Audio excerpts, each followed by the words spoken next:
at the end, after their breach, when all was said and done, they said they paid $1.4 billion total across everything they spent to deal with that breach. Welcome to the Cybrary podcast. Well, welcome back. Welcome back. Welcome back. Welcome back. Well, welcome back. Welcome, everybody. I'm Ryan Corey, CEO and co-founder of Cybrary, and I'm excited for you to join us on today's episode. Let's jump in.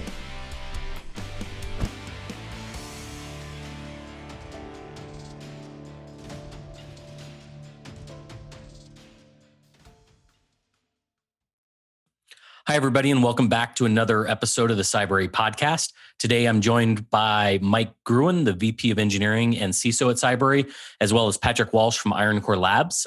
Let's do a couple quick introductions real quick. I'm Jonathan Myers. I'm the Principal Infrastructure Engineer here at Cybrary, so I handle all the cloud infrastructure and securing and protecting and maintaining all of those systems. Mike?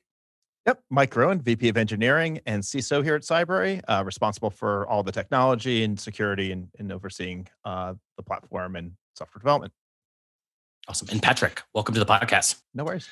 Yeah, I'm Patrick Walsh. Thanks for having me on the podcast today. I'm the CEO of Ironcore Labs, and we'll get into what we do there later. And my background is I've spent a lot of long time in security, building things like intrusion prevention and antivirus and web filtering and encryption software, which is to a large extent what Ironcore does today.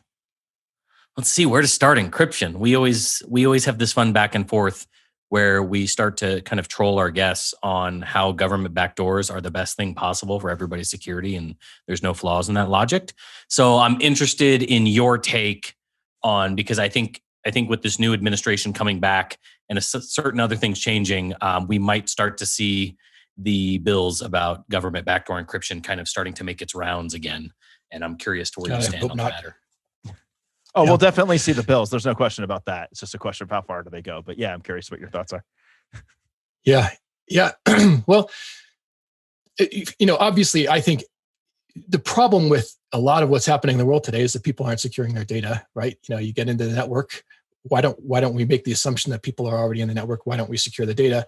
And we don't do that in part because there's this entire fight against securing data that's happening. And it's like, to solve one problem, we're screwing ourselves on another. So no, I don't think it's the right thing to do at all to have backdoors, nor to even like the idea that end-to-end encryption or any other kind of encryption is somehow inherently bad or enabling of criminal behavior, to me is looking at it entirely the wrong way. And at Ironcore, we have a product line. We call it the Data Control Platform, specifically for enabling end-to-end encryption. But when we started down this path, this is an area that we got asked about a lot, and that we actually thought about a lot, right? Because we don't want to be in the position of building software that's used by people to do bad things. And our way around that is actually to focus on businesses and to say that the best way to secure individuals' data is actually to get the companies that hold all that data to secure it. And as much as you can do it, use Signal, use all those things. But when you start talking about your financial data, your health data, everyone who has some profile on you because you did business with them once, that data is getting stolen day after day after day after day. And, our focus is to secure all that data first and foremost. And because in this scenario, the companies themselves are able to access the data sometimes, okay, it depends. There's zero trust models where they might not be able to, but let's say in many cases, the companies themselves can access the data. Well, that means that there is a place for law enforcement to go. And if they can't, they have customers who can access the data, and there's a place for law enforcement to go. And the idea that law enforcement should have this easiest path, this sort of like sneaky under the hoodie way to go see things without using subpoenas to the people who own the data is, I think it's a bad place to start in the first place, just on general principle. So, and that makes sense from a business perspective. I think we all, I think we're going to agree a lot. But then on this sort of individual end-to-end encryption and on the me just talking to Jonathan or whatever awful, in some non-business capacity, I think is where government thinks that that's where they really need these backdoors more than in order to do law enforcement. I think we've talked about it any number of times but yeah, I'm curious. I mean, Apple is in a way different position than I am, right? It's they could do so much more. They know they could. There are people within Apple who want to do more. to protect customers. But this tension that they have is something that they have to weigh with every decision they make on products, right? And so, I feel for them, honestly. Like, I think they should bias towards strong security, but I also get that they're not taking it as far as they could for very specific reasons. And I feel for them. Now, the problem is that debate, the debate about, for example, phones, has poisoned the entire concept of using this type of technology in all the other places too. Okay. And so I wish we could have some nuance and say, how secure is the phone is an important discussion, and that shouldn't be simplified to end encryption is bad or backdoors are needed, which is a terrible idea and general principle. So speaking of end-to-end, no, definitely. Speaking of end-to-end encryption, I'm curious on your thoughts on, I think Zoom was slapped with a huge fine for misleading people on the whole idea of like end-to-end encryption. And I'm from the like mindset of like, yeah, like it just depends on which end you're talking about, but like it's a video conferencing software, like it's got to go somewhere. And so I'm curious on your thoughts on how like that whole thing kind of shaked out. Well, they needed the slapdown, and the slapdown was not as great as you might think it was. Actually, they pledged to do things they had already done. It wasn't that great. It's sort of disappointing. They had been told multiple times by some people, including someone you might have met recently, that what they were doing was not end-to-end encryption. Okay, what they were doing is terminating HTTPS and then basically decrypting and then re-encrypting and sending it back out. And it's extremely misleading, in my opinion, to call that end-to-end, because end-to-end suggests zero trust. It suggests that the vendor doesn't have access to your data. And that's a really strong point. And it's interesting because so I think they were right to get shamed for that publicly and for the FTC to investigate it. And I think the FTC probably should have done I feel like the FTC let them off the hook a fair bit. But that's just me. But, the good news is that that spurred them to do it for real. And they brought in heavy hitters, man. They brought in people that we admire a good deal to come in and help them solve this problem. They bought an encryption company. They put some real attention into it. I did a whole webinar on what I think they got wrong with it. So, if you're curious about that, they made some choices that mean a lot fewer people will use it, I think. And that is too bad. It's the type of thing where they could have aimed to make it be the default. And it's not just not making it the default, but it's things like having no mechanism for doing cloud recordings and stuff like that makes it so that, having no mechanism to connect in people from the telephone who don't have a Zoom client available, stuff like that. And we'll see what they do. I mean, they have to start somewhere, but they also it's like 1/10 the number of people that they can support on an end-to-end encrypted Zoom than they can on a non-end-to-end encrypted, and that's due to choices they made that are computationally challenging. So, yeah, I think since they run their own data centers, I think it's also an interesting problem because their scale issues are not. Their scale is issues that we all had back in the early 2000s with I need to buy more hardware. And I think them getting thrust into the spotlight and then just their free tier just rocketing, I think it was an interesting compounding problem where it's it's no longer, let's do the right thing. I think business then took over because it was we need to get on this. That's true. Yeah. And it's actually, if you think about it, their ability to absorb that many new customers and that kind of growth, and at the same time produce new features like end-to-end encryption, give those guys credit. They delivered a lot.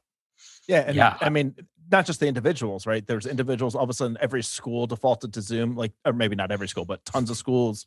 And then you have all kinds of other scale problems that come from that. It was pretty overnight. They had to deal with a lot. Yeah. Yeah. I don't think we ever had an issue or an outage once that hit for us. The only thing I remember was support tickets took 6 months to get answered. Well, and I think And Zoom phones, which had just been released, we were having a lot of problems with that. But I think it was because from a resourcing perspective, it probably wasn't their high priority. So It's like a brand new product they launched last October. right. It was maybe 30 days in. Ouch. Yeah. So I mean, I think it's I think there's end-to-end encryption is one thing, and then I am curious sort of what else you guys are into. What else does your company do? Yeah. So, I mean, we're targeted at developers.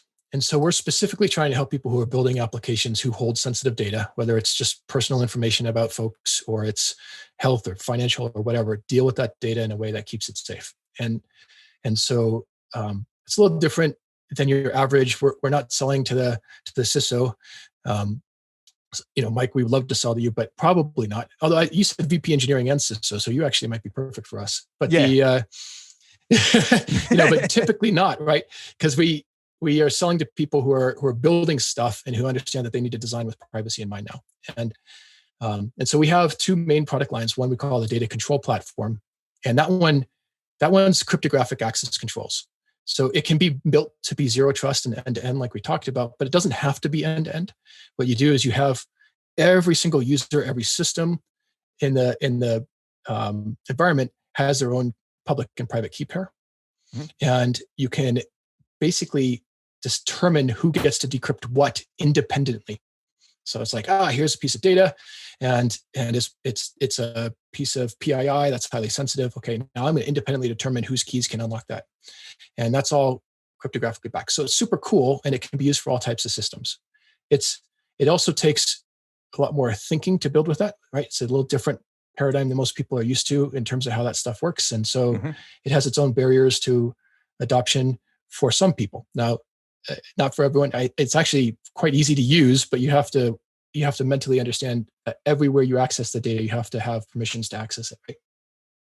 The other product we do is we call it Sas Shield, and Sas Shield is specifically for, as you might guess, SaaS companies who, and specifically usually companies who are catering to businesses.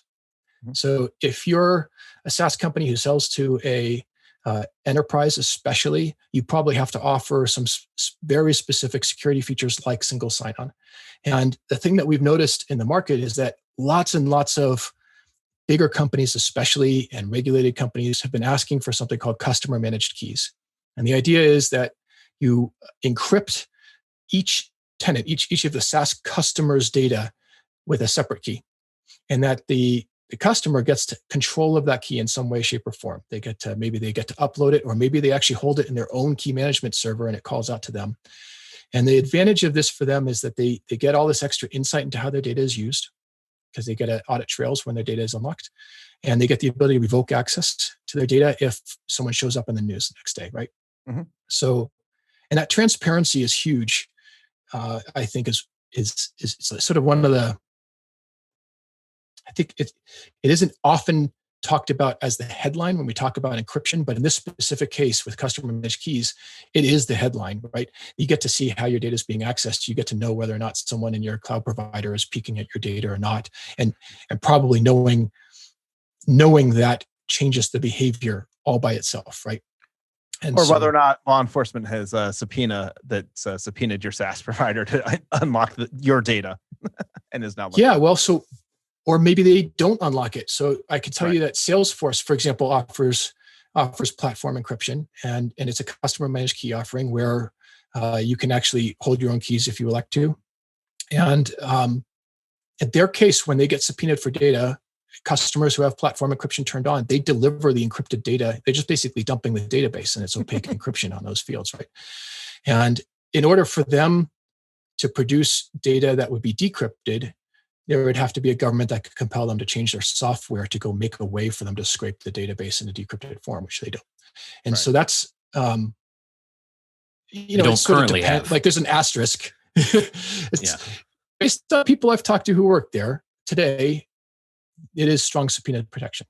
I can't be sure that hasn't changed since I last talked to someone, but it's pretty decent, even though it's server-side encryption.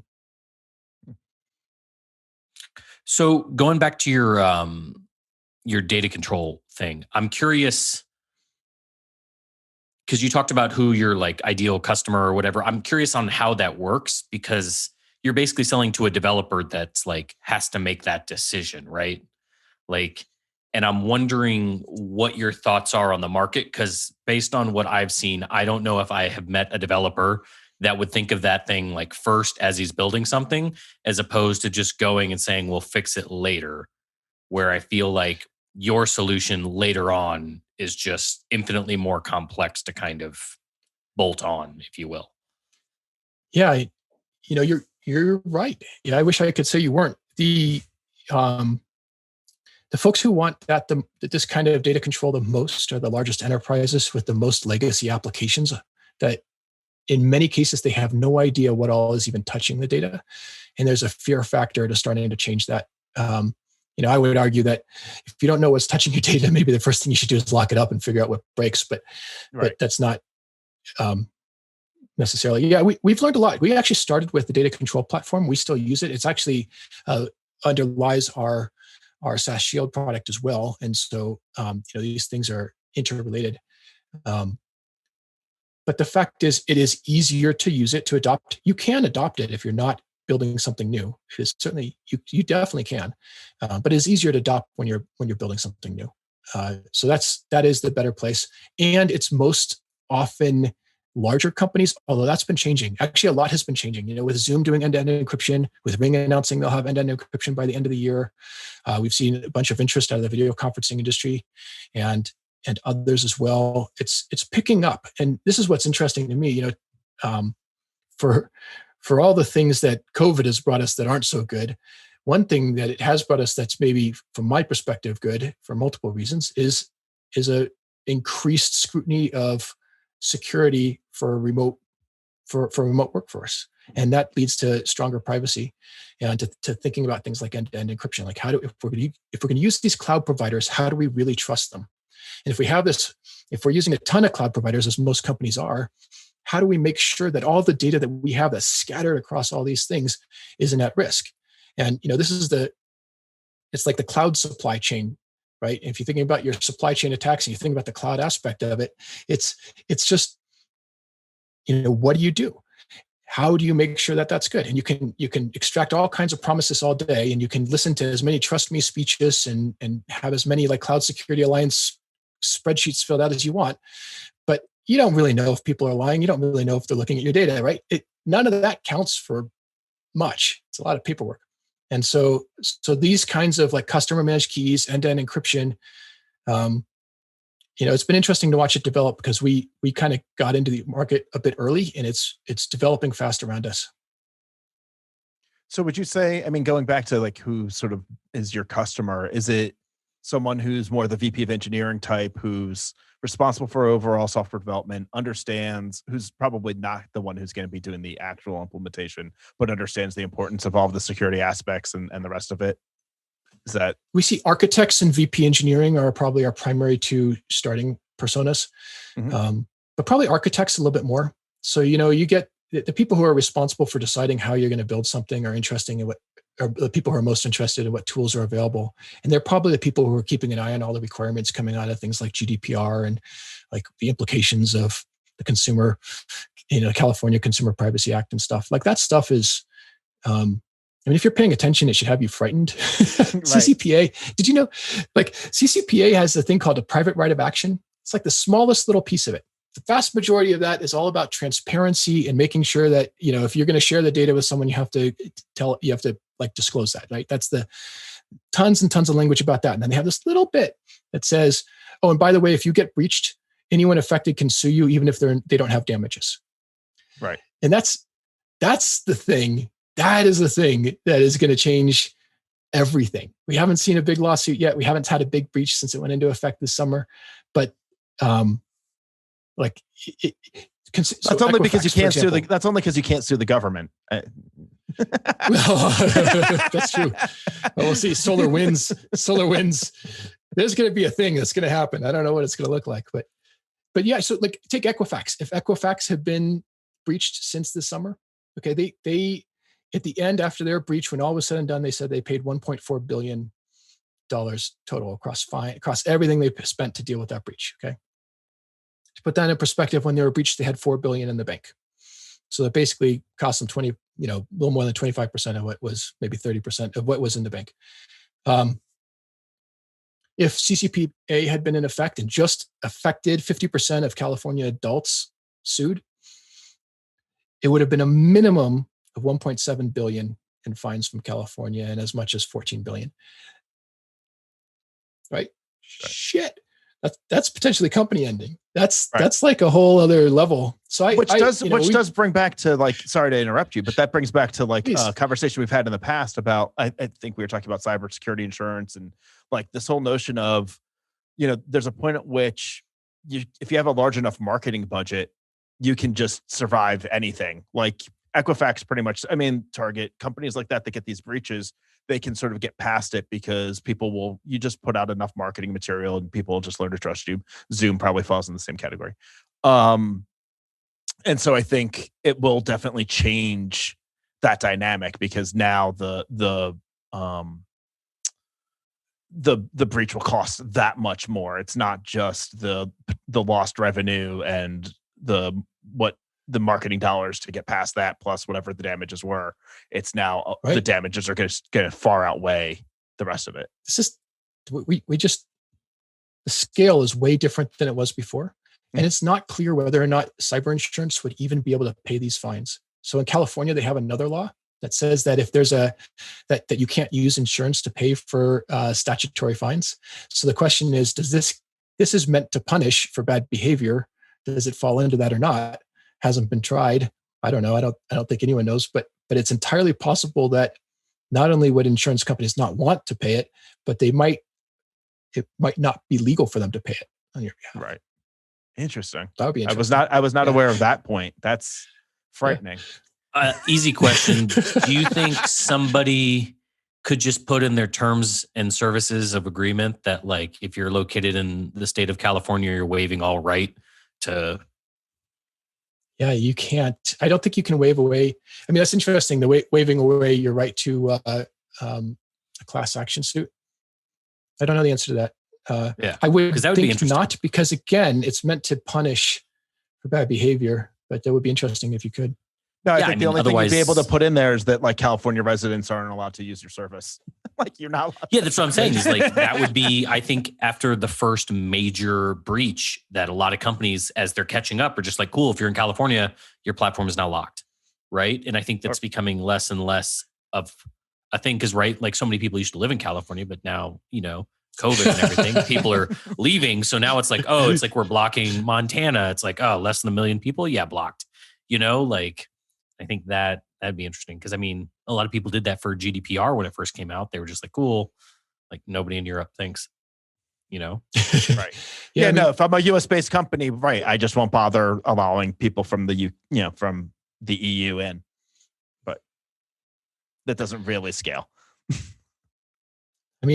That's a difficult solution. People have mostly figured out how to paper over GDPR, I think, but the fines have been ticking up.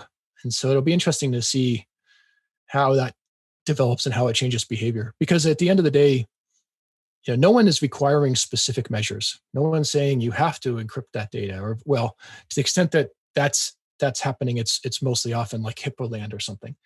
And even then, encrypting the data doesn't mean access controlling the data so much exactly. And almost all of these laws are just written from do something to protect it. And if you don't, you can be fined. If you don't, whatever you did wasn't sufficient, you can be fined. And as they ratchet up these kinds of fines, I hope, like, the point of them doing that is to try and drive new behavior. And I think it's maybe one of the only ways to drive that new behavior and to drive people to say, well, maybe we better, like, figure out how to lock up the data meaningfully or the sensitive data. Yeah, no, I totally agree. I think that we've talked about that a few times. Like, that's really the only thing that's going to drive a business to, a business doesn't have a soul. It doesn't have a conscience. It's a business, right? Like, that's what's, at the end of the day, it's the stockholders, it's the revenue, it's the rest of it. That drives business decisions. Even the most well-meaning of companies, or whatever. And there was something you said about, I can't remember what it was. GDPR fines. sense. Well, anyway, I'll leave it there because I can't think of my thought. Sorry. So, Sorry. but who Edit. decides, right? Like, who decides if a company did a reasonable effort, right? Because, like, you look at the SolarWinds breach, like the technical people that are like reading these things are like, well, I mean, that's a pretty sophisticated attack. Like, I mean, it would have taken a lot to have stopped that, I think, unless we find out that they did get in because the password was like password 123, which I don't think was the case. And even if a person did get in with password 123, like it still required a level of technical expertise to like bake this thing into a signed binary that got distributed and things like that. And so who gets to make that decision that, you know, in California, that SolarWinds did a reasonable job of securing their things? And then is SolarWinds a jury of their peers? Well, it depends, right? Because for the private right of action, it is a court case with a damn it, sorry. Where's? Let me start that over. I was getting a phone call and then it launched applications.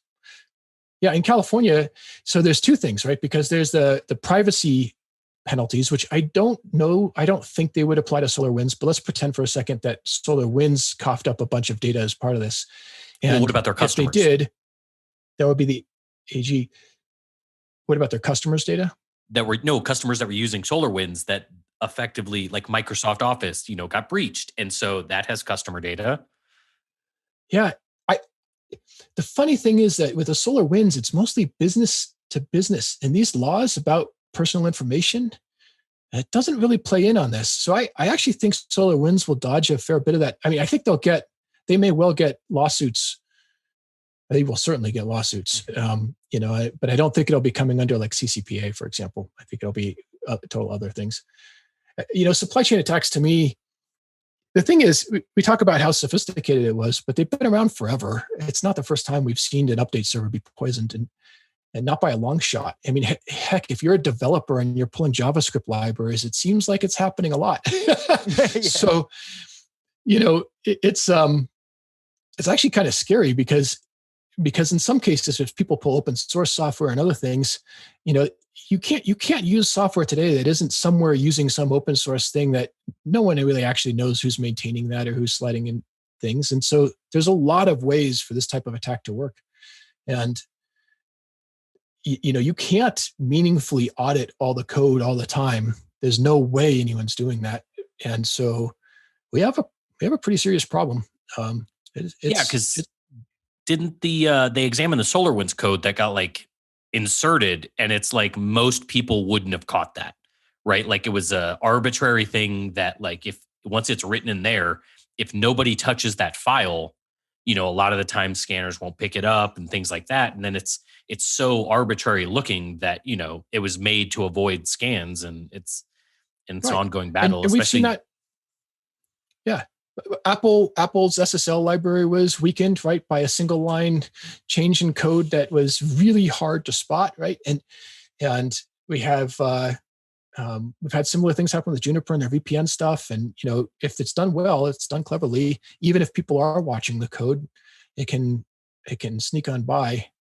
And I don't know what to do. I wish I had a better solution. I mean, I think from our perspective, make sure that you protect your data across the board through your supply chain, through your cloud apps, get it protected and in-house, right? Because someone's going to get into your network, because this is one vector, but I don't care. Like, or maybe they hold a gun to someone's head and say, log me in.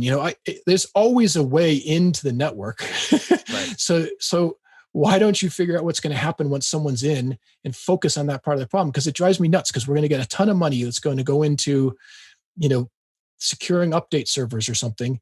And we're constantly chasing and reacting to that last thing instead of saying, what would be the proactive thing to do here? How do we make it so that them getting in like doesn't have that, I mean, I'm just preaching security in depth, I know, but no one goes past the level of, hey, maybe I'll secure the network. Okay, no, I'm going to shrink my perimeter. I'm going to secure my servers. Okay, cool. But what about the next level from there? The next level from there is the data, and we just don't see it. We see transparent encryption everywhere, cool. If someone's going to steal your hard drive, you're protected and you should do that. But it's not actually stopping access to the data if someone gets into your running server. So to me, this is why we started this thing. It's because we had this, I was working at Oracle. We get these questions all the time from folks about who can actually access my data and how are they accessing it. And we're like, well, there's about 1 million ways to get access to that data. And, of course, Oracle is very good about auditing that and doing all kinds of things. I'm not throwing them under the bus here, but it's a hard problem. And we haven't, our goal is to solve it at the lowest level so that there isn't any question. Yeah. And let's be honest, how many Oracle DBAs are still around anyway?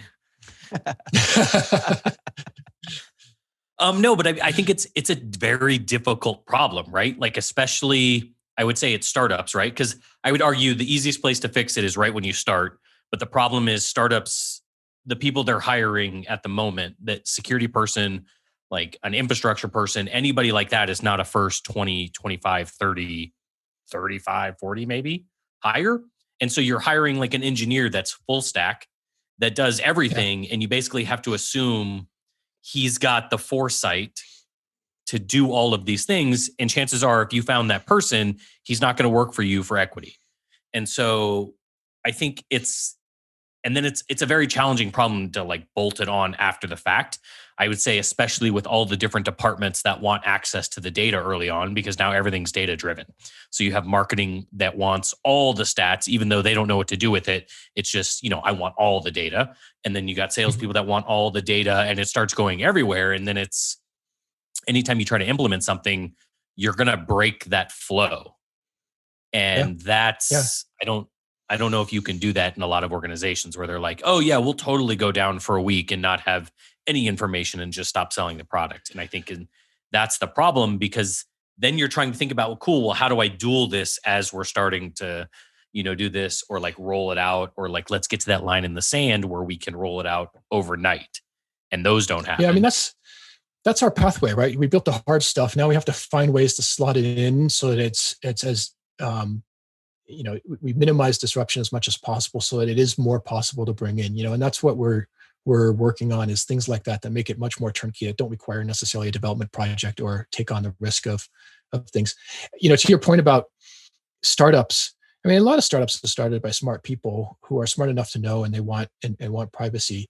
But we did find early on, we went out and we did a bunch of meetups and other stuff, and we'd say, okay, here's, we're going to tell you about some of the cool stuff we're doing that you can add to your product from day one to make sure that you are going to be able to protect that data. But not only that, but you're going to be able to sell to the largest of large enterprises, because they're going to have assurance that their data is safe. And we'd say end-to-end encryption, and no one, we had be like 1 or 2 or 3 and 25 people in a room would have any idea what we were talking about. I mean, they all thought they did. They'd say, oh yeah, we do that. You do? HTTPS and disk encryption, right? No, right. That's not it. And so, it's not taught in school.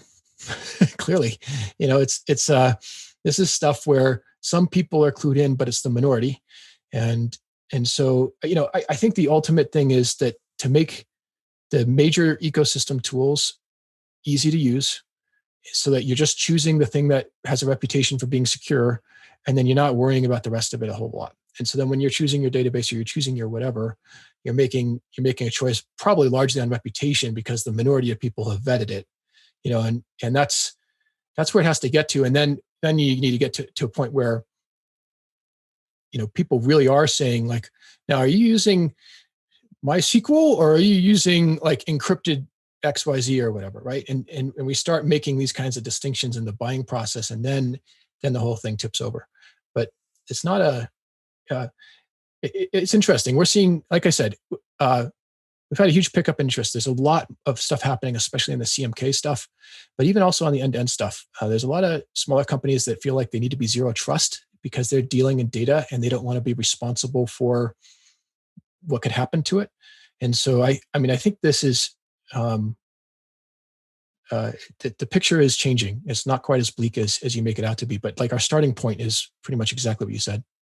Yeah, no, it's interesting because Jonathan, as Jonathan was speaking, I'm thinking about myself, right? Like, first of all, Jonathan was definitely within the first 20 some odd hires. I was, he was my second hire, arguably my first, after I got here.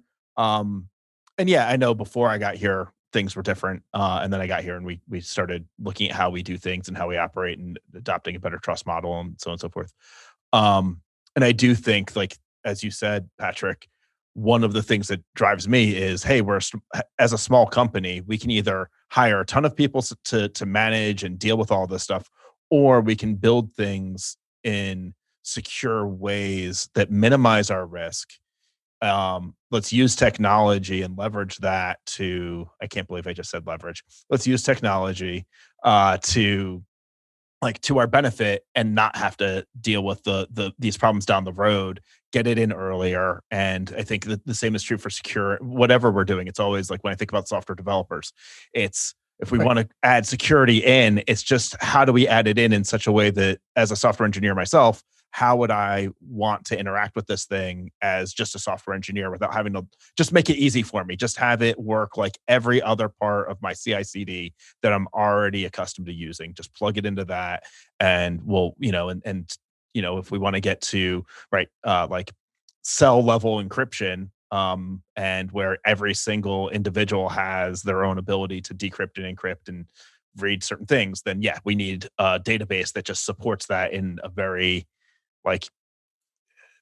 seamless way. As a developer, right, I can't take the time to learn all of these intricacies and nuances of all these APIs. I'm probably going to screw it up. Frankly, I mean, even, it's just hard. So the easier you make it, the more turnkey you make it, the better off it is. And I think we'll see a lot of adoption. Yeah, I agree with all that you said. And I also, it's like when developers start to build stuff, right, they try and take at least architects will start with all the IDs, right? The reliability, the scalability, and often way ahead of when they need to actually really worry about scalability or even reliability. But like, all that stuff is considered up front. The security frequently isn't, though, because the developer mindset is that's the job of ops or DevOps or someone. And so, like, that's, if there's one thing I could wave the magic wand and just change, it'll be that, because it's like, damn it, if this code's not secure, I don't care what those guys do. They're screwed.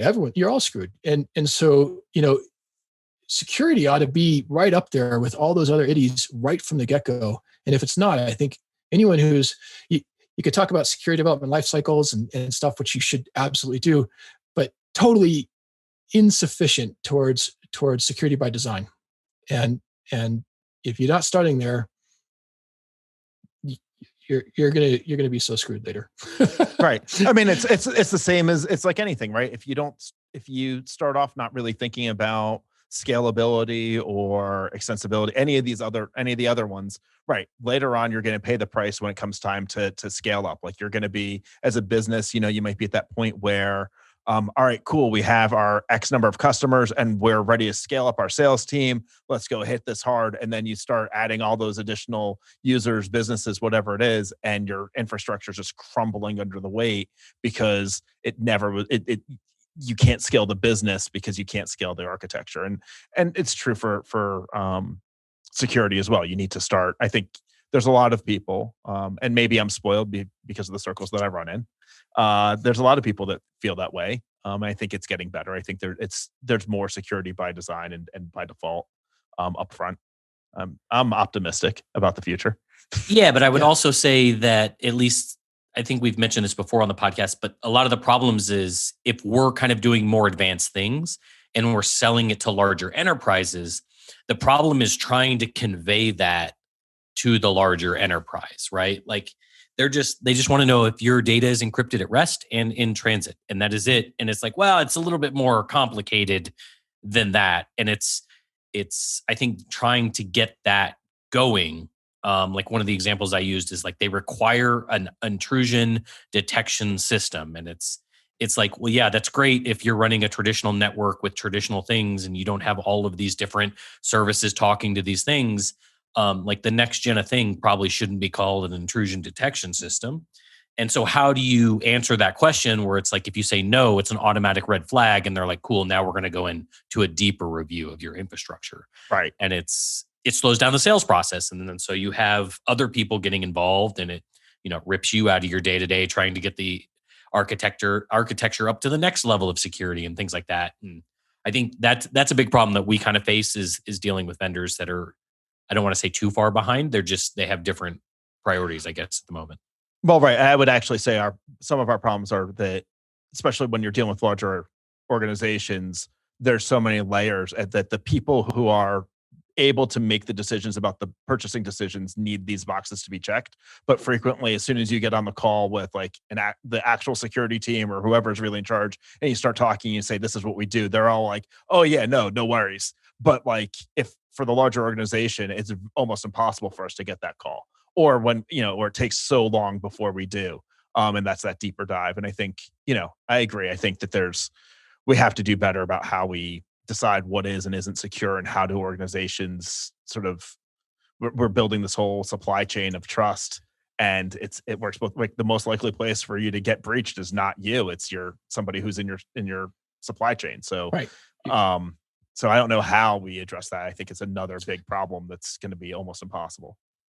And I'm of two minds about this, because I hate that slows down in the sales process. I think there ought to be a fast forward to that. And it's like these questions are binary, but you have these complex systems. So your HTTPS question, even, it's like, well, from A to B and B to C, yeah, but C to D isn't. And what, is that a yes or a no? It's probably a yes, because that's what and that gets do. Very difficult to explain, especially when you're talking about cloud services, because you accept risk where I don't need TLS necessarily because it's on the same host and it's talking over an actual physical Unix socket. And it's like, yeah, but it's technically not, and it's Right. hard to kind of describe that.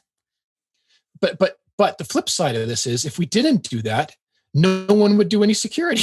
Right, exactly. So it's like, so the purpose is right. Everything, the idea is right. It's just hard. And I've seen 3 or 4 startups that haven't made it, who've tried to address this specific problem from this perspective of making it easier to validate supply chain. And the idea being we'll do that, we'll validate, we'll give a stamp or some variations on that, right?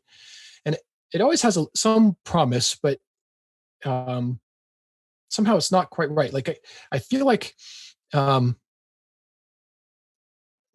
ought to be better ways. So for example, in code, in writing software code, you can write unit tests. You can write unit tests in different ways, okay? And you can create, if you're doing really cool things, you can have it automatically generating inputs. And so you're testing across a whole variety of inputs. And so then now you're basically auto-fuzzing yourself as part of your unit tests. And there's these different kind of levels you can hit on this stuff.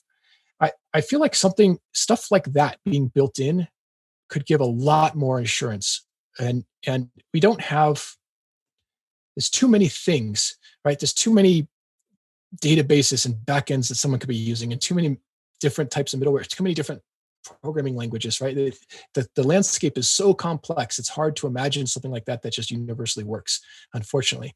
But if you narrow it and you start thinking, well, what if we just, you get really narrow, then it becomes much easier to see if you built it this way, I have a lot of confidence, right? We build a lot of our software in a language called Rust. And Rust is interesting. So you're the ones.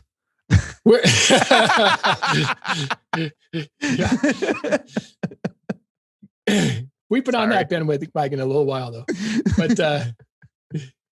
But Rust, especially if you're comparing it to something like C, it's such a no-brainer because it's correct by design. And that kind of correct by design, I wish we could bring to security and software in a better than we have. So, I think getting back to the startups that are trying to solve that problem and what some of the struggles are, the first one comes to mind is it's point in time, right? You come and talk to us. We show you everything.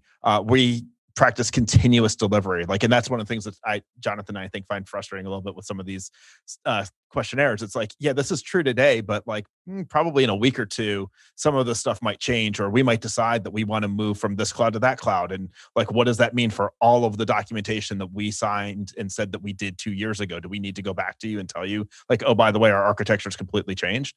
And so there's these sort of point in time, and so you can sort of say well, we vetted the security team, we vetted their processes, their people, their personnel. And so people and personnel are the same. But we sort of validated all of that, and we feel pretty comfortable that this company knows what they're doing and so on and so forth. But what happens when those people start leaving or turning over? And we're definitely not going to advertise when that happens. So I think that there's, to your point of, doing this sort of vetting of the companies and offloading your trust to someone else is going to be difficult. And then how do you sort of automate this? How do you come up with the right tools to decide or determine what's really going on? It's going to be a challenge. I mean, SOC 2 is filling in that gap a lot. I don't know that it should. In fact, I'm not a huge fan of SOC 2. But like that has annual audits, and we're seeing increasingly that enterprises don't do deals, especially with smaller companies, unless there's a SOC 2 in place. And SOC 2 is interesting because it's the accounting organization that does it, and it shows because it's all about process. Do you have a rule about this, and did you follow your own rule? Is what they're doing, and so. And a lot of it has to do, it's things like, are you doing annual reviews of your people as well as security stuff? It's a mixture of all kinds of things. Kind of almost a benchmark of maturity, but also a benchmark of pain thresholds for dealing with all that crap. Yeah, SOC 2 reminds me a lot of so I went through CMMI level, 3 or whatever, a bunch of years ago. And I remember that whole process and being like, so that's well and good. Like, we went through all this, we achieved this thing, and all it basically says is we have a process, we follow that process, and we're continuously improving our process. It doesn't even validate the process itself. So our process could have just as easily been, when we find a bug, we flip a coin, and if it's heads, we fix it, and if it's tails, we don't. Okay, cool. You document your process, you're following your process, and you're constantly reviewing that process to see whether or not it's effective. We're happy with that process. We fix about 50% of our bugs. Like, it's just it's just not the same thing. Right, exactly. That's what I'm saying. It seems very, very similar. Like, no one's validating the process. That's just validating that you have a process. Yeah, we had I had an interesting podcast with Cindy Gula, and she's advocating Ron Gula's wife, and they have the Tenable Ventures, things like that. I think they just started a nonprofit or something, if I don't remember. Anyways, she kind of started raising this idea around like data care. So think of it as like correlated with like the medical profession. You have like degrees in like medical care, and this is kind of like data care. So like as you get certified in handling different levels of data and like protecting all that stuff, you get like a PhD that certifies like, yes, you understand the regulations, you understand how to secure it, all of those types of things. I wonder if something like that could go to show like, oh, we have like 4 data PhD people on staff that kind of, they're certified through an independent body, but like we're kind of, and it's more of like, okay, I kind of trust, like, right, because we kind of trust doctors. Like, we do reviews on doctors now, but like before it was like, oh, he's got a, he went to medical school, he's a doctor, he passed the medical board and all that kind of stuff. You just assume everything he's doing is correct. And I wonder if like we get to that point where you kind of get certified through independent boards that like, what you're doing with regards to like data privacy and security, that kind of gets rid of a lot of this like process thing per se. I wish, we don't hold any personal information personally for us. In fact, we don't hold data at all for people, but initially we did. But any data that we held was encrypted, and we never had the keys, right? Mm-hmm. So we thought we could dodge all this stuff easy. And we haven't been able to. And in the fact that we're experts in this area, I'll tell you, I've worked in companies where, we know what the right thing is to do, but we don't necessarily have the business will to do it. And I think that happens with security a lot, right? It's like feature or security. And that's what's hard. And that's why we have to, I think, make it less of a trade-off. Ultimately, that's the only way to break through. We need people who are willing to go to the mats and fight for doing it the right way. And then as the tools get better, that will be less of a fight. Well, right. And I think, though, that the business for security, as the fines or whatever, the consequences for not doing security continue to ramp up, that's what drives business. And it gets back. I think it's all that same thing. It's all exactly interrelated. Yeah. Right. We have to change the equation so that it becomes something that's less optional. Right. And the other option, by the way, other than just huge fines, is if there's more transparency and people actually chose if there was better education and people actually like ask good questions. Like, is this really a service I want to use? I understand how they use my data. I understand how they secure it.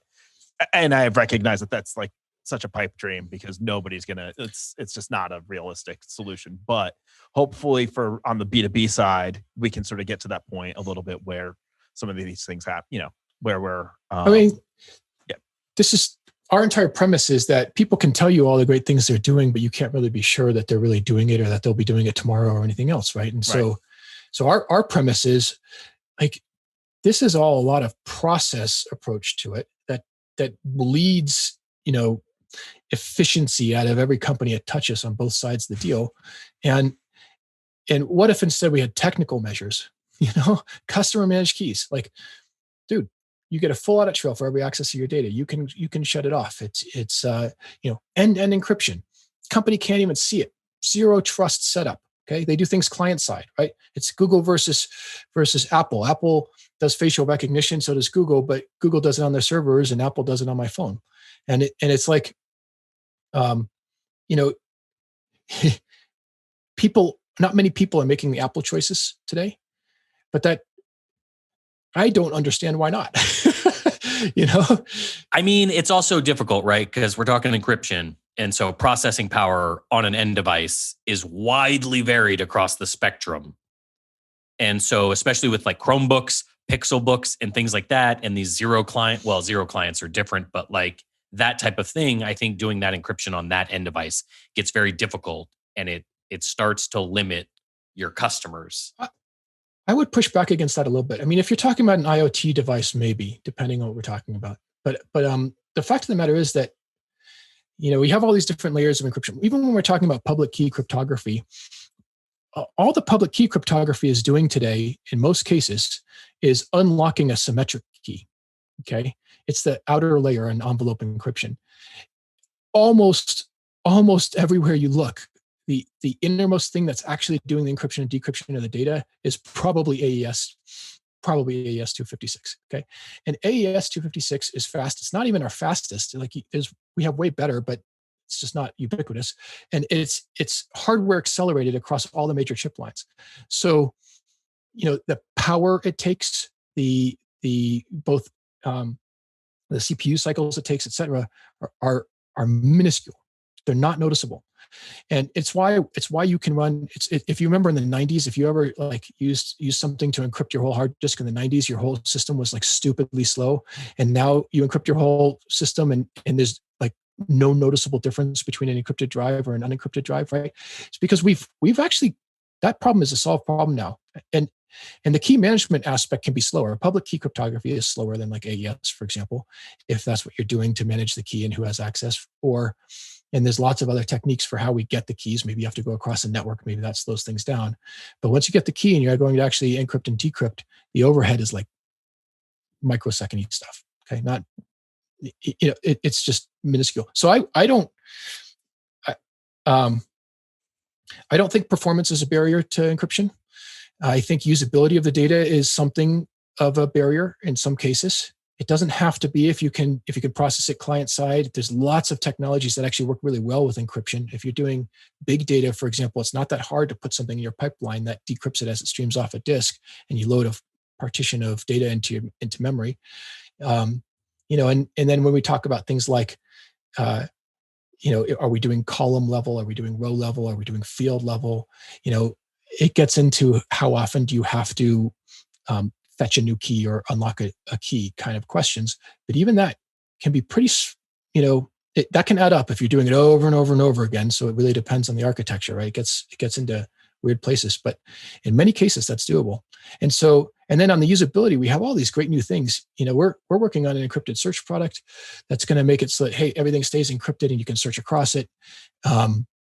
Making the data way more usable. There's a bunch of stuff like this, not just us doing it, that are really interesting. Lots of really interesting techniques to make data more usable, to be able to do math on the data without decrypting it first and stuff like this.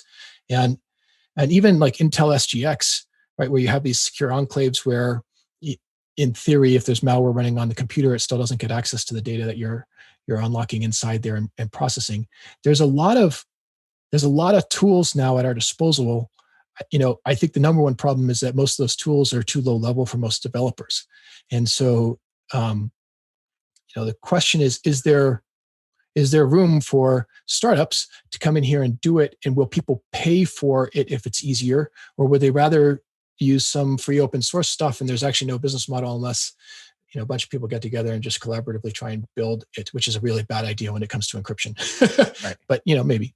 When I'm selecting tools, one of the drivers, unfortunately, is some level of, whether it's familiarity or comfort, whether it's my own internal team or what other vendor. So if we're selling to someone and we tell them we're using some random database that they've never heard of, that's a red flag, right? If we tell them we're using Postgres, they're like, yeah, cool. And I remember that because back in the day when in 90, whatever, when we were looking for databases that supported a type 4 Java, driver, JDBC driver, and our only choice was this German database called Yard, yet another relational database, right? That was the first one that had a type 4 driver. We had some trouble trying to sell that and trying to maintain it and so on and so forth. So I think that it's just, you got to get that, like there's those early adopters and you got to get to that point where people do have trust in that technology. They understand what it is. And I think, I'm hoping, I think we'll get there very quickly. I think it's not like it used to be. I think things iterate so much faster. I think back, of all of the different data stores that have come out in the last few years and how quickly adoption has happened for them. So I feel pretty good that we'll get there if somebody comes out with the right product. Yeah, that's our hope too. Is not just us, but everyone who's kind of fighting a similar battle. Yeah, right. definitely. It's we need to have speedier adoption and people willing to see risk benefit here, where the risk is you have a startup that's lesser known. You're being an earlier adopter in something, but the benefit is you're building it right, and you're building it. I think that's a great place to wrap it. I appreciate you coming on and talking to us. Once again, you want to say the name of your company? Yeah, Iron Core Labs. Check us out. We have, especially if you're a developer, you're interested in building things in a secure way, or you make a SaaS product and you want to actually charge a premium for security to your customers, so you can actually make money off of CMK. Salesforce, for example, charges 30% of net. That means $130 instead of $100 for people who turn this on. It's a way to actually add security to your product and make money off of it and open up new verticals, right? So if that's of interest, check us out and give us a call. Awesome. Well, thank you. And Jonathan, it's always a pleasure.